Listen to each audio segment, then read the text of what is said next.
Students are back on campus here at TIU as the spring semester gets underway. The men's basketball team keeps rolling. Here with head coach Boomer Roberts, coming off of a double overtime win at Illinois Tech, stepping outside of conference play this week.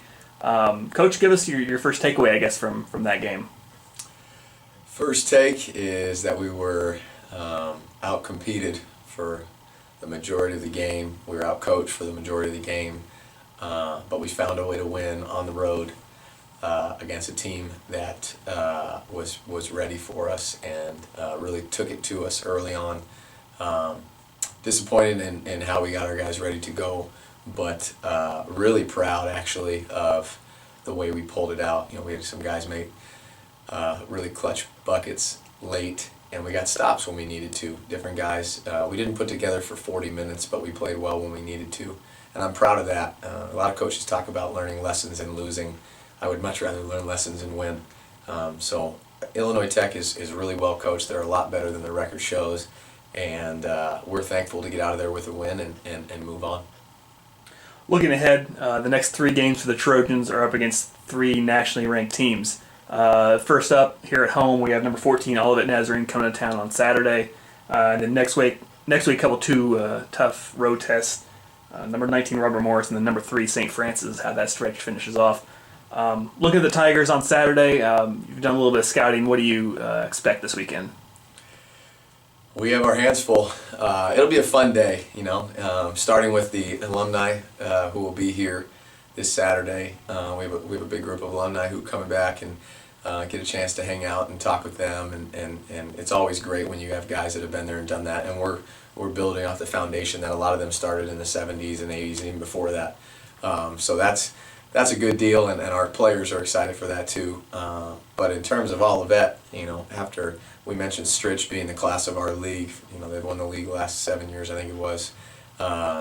Olivet is, if there's a 1A and a 1B, they're right there, 1B, and then obviously Robert Morris and St. Francis. But they're big, they're physical, they don't get out of their stuff too often. They know their stuff is good and they run their stuff.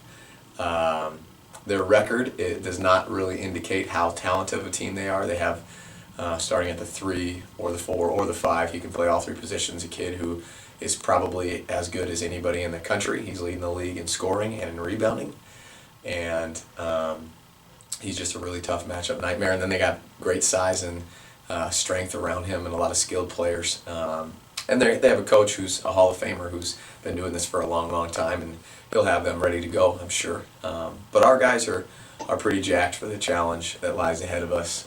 We've watched film, and we know we have to be better than we were earlier this week and continue to get better. But they don't hand out trophies in, you know, October, November, December, January. We're trying to be the best team we can be come the end of the year. We just know that we have to be pretty good on Saturday from a competitive standpoint, from a love standpoint, from a playing for each other standpoint, to be able to go get a W against Olivet. Looking at you guys right now, you've got, I believe it's 5 players in double figures on the year. You've got 8 scoring about 8 points or more per game. Does that give you, I guess, kind of a way to throw out different looks against these teams? You kind of match up differently on each side? Absolutely. You know, we've started a lot of different guys at different spots. We have guys that can play multiple positions, and we really don't have one superstar on our roster. We have guys that are capable on any night of going out and getting 20 or 10 boards or 5 assists, and we've had to do it by committee. You know, we're missing a couple of our key ingredients to the puzzle still that are out. And without those guys, we need each guy to step up and play their role. So I'm proud of it. I think you said we have 8 guys with averaging 8 or more, which makes us a scary team because you can't just take away 1 or 2 guys on the offensive end. We've shown that we've been able to score it a variety of different ways. The key for us is just the defensive end. Can we get stops consistently and rebound with bigger teams? Because we're starting a smaller lineup pretty consistently now.